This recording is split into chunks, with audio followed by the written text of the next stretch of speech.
দেখা যাচ্ছে।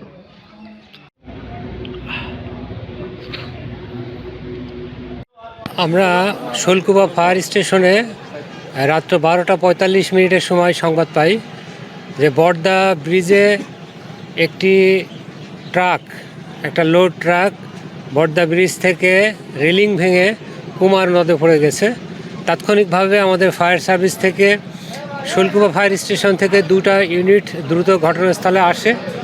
এসে আমরা দেখতে পাই ঘটনার সত্যতা, যে হ্যাঁ সঠিক, যে এখানে একটি ডাল বোঝাই ট্রাক, পুরাতন যে ব্রিজটা আছে, পাশে একটি নতুন ব্রিজ, তার পাশে পুরাতন ব্রিজ, এই পুরাতন ব্রিজের রেলিং ভেঙে নদীতে পড়ে গিয়েছে।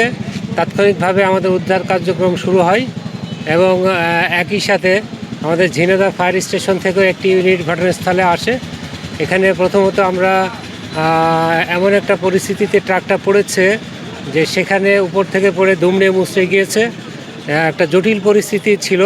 সেখান থেকে আমরা আপ্রাণ চেষ্টা করে একজন মৃত ব্যক্তিকে উদ্ধার করি এবং পরবর্তীতে উদ্ধার কার্যক্রম চলতে থাকে। প্রায় সকালে আমরা সারা রাতই চেষ্টা করা হয়েছে, অনেক জটিল পরিস্থিতির মধ্যে থেকে ওই শীতের মধ্যে সকালে জাস্ট আমরা আরেকটা লাশ উদ্ধার করা হয়েছে, যেটা হচ্ছে পুলিশের র্যাকার এসছে এবং সেখান থেকে নিচ থেকে ট্রাকটা উদ্ধার করা হচ্ছে।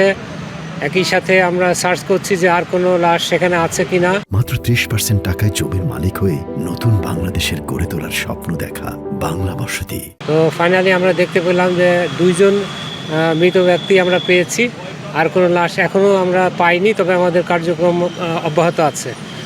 ট্রাকটি এখন নদী থেকে ব্রিজের উপরে তোলা হয়েছে।